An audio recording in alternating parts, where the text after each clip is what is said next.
Bismillahirrahmanirrahim. Assalamualaikum warahmatullahi wabarakatuh. Pemirsa Oase Net TV Sulsel, TV Masakin yang dimuliakan Allah Subhanahu wa taala. Alhamdulillah wa kafa wassalatu wassalamu ala man ittaba'al huda amma ba'du. Mari bersama-sama kita bersyukur kepada Allah Subhanahu wa taala. Kesempatan yang berbahagia ini di Ramadan yang penuh berkah ini, saya Dr. Muhammad Asriyadi SHD MTHI kembali bersama dengan para pemirsa untuk kita bagaimana meningkatkan potensi diri kita untuk menjadi pribadi yang kualitas dirinya hari ini lebih baik daripada kemarin. Dan mari kita banyak bersalawat kepada Rasulullah Muhammad sallallahu alaihi wasallam, sang revolusioner sejati yang senantiasa merindukan kita semasa beliau hidup dan banyak mendoakan kita. Semoga kita semua para pemirsa berada di bawah naungan beliau sehingga kita sa'idun fid dunya wa sa'idun fil akhirah, bahagia di dunia dan juga bahagia di akhirat. Pemirsa Oase Net TV Sulsel yang dimuliakan Allah Subhanahu wa taala. Tentu kita ingin menjadi pribadi yang Ramadannya tahun ini lebih baik daripada tahun kemarin. Kita pasti ingin menjadi pribadi yang kualitas pribadinya, kualitas ibadahnya, kualitas sosialnya, kualitas spiritualnya. Ingin Ramadan di tahun 1445 ini lebih baik daripada tahun 1444. Dan tentu punya harapan yang luar biasa. Di tahun depan semoga Ramadan kita lebih baik daripada tahun ini. Untuk itu mari kita sama-sama berdoa.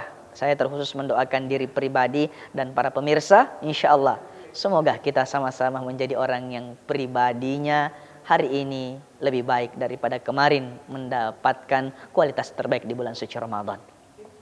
Untuk itu mari kita berusaha menjadi pribadi yang ibadah.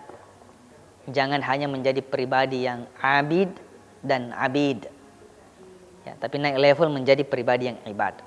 Ya, sebuah buku yang ditulis oleh Andre Gurutta, Profesor Dr. Kiai Haji Nasaruddin Umar, MA, Imam Besar Masjid Istiqlal Jakarta.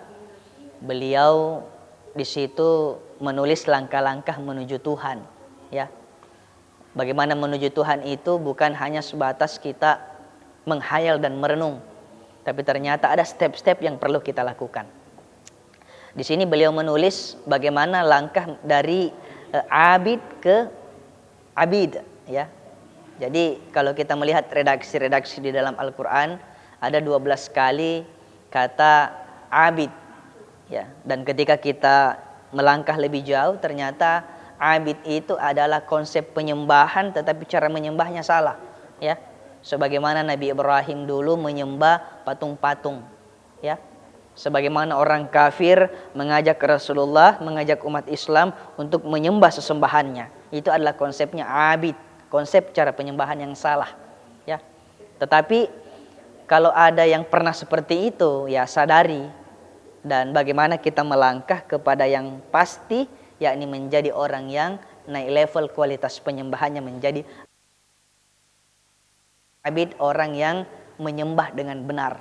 Dia sembah Allah, dia sembah Tuhan semesta alam dan tidak lagi dia tergoda dengan sembahan-sembahan yang lain. Dulu kalau kita lihat orang tua kita, ya, kalau misalnya dalam bahasanya tomatoat tak riolo dalam konsep bahasa Bugis, di situ kita lihat ada konsep penyembahan animisme. Ya, mereka menyembah pohon, mereka menyembah batu. Dan konsep penyembahan yang salah itu tidak lagi kita lakukan setelah umat Islam hadir di tengah-tengah kita. Apalagi dulu ada Andre Gurutta, kita kenal semua Gurutta, Kiai Haji Muhammad As'ad, pendiri Pondok Pesantren As'adiyah. Beliau kan datang di Indonesia itu untuk apa? Untuk bagaimana menghilangkan jejak animisme, apalagi masyarakat waktu itu ada istilahnya kena penyakit TBC. Ya, apa itu penyakit TBC? Ini penyakit spiritual, ya. T-nya itu adalah tahayul, B-nya itu adalah bid'ah dan C-nya itu adalah khurafat. Nah, dulu penyakit yang diderita oleh kaum yang ada di Sulawesi Selatan seperti itu. Dan setelah beliau datang, bagaimana menjadikan masyarakat yang ada di Indonesia ini untuk menjadi pengabdi yang benar dengan konsep apa? konsep yang abid. Kemudian ada yang di atasnya lagi yang diistilahkan ibadah wa ibadur rahman, ya. Jadi konsep kita menjadi orang yang naik level lagi, bukan hanya sebatas sembah Allah, tetapi kualitas diri, kualitas pribadi, kualitas sosial kita ternyata menjadi diterima oleh warga-warga yang ada di sekitar kita. Kasih sayang yang kita tebarkan kepada manusia itu standarnya kasih sayang Allah, bukan kasih sayang kepentingan semata. Ya, mohon maaf. Apa yang saya maksud konsep kepentingan kasih sayang semata, nanti ada maunya baru dia ingin mengasihi orang. Nanti ada maunya baru dia dekat sama orang. Tapi kalau tidak ada maunya, siapa lo, siapa gue. Nah, dia tidak lagi melandaskan cara berkasih sayangnya ke orang dengan kasih sayang Allah.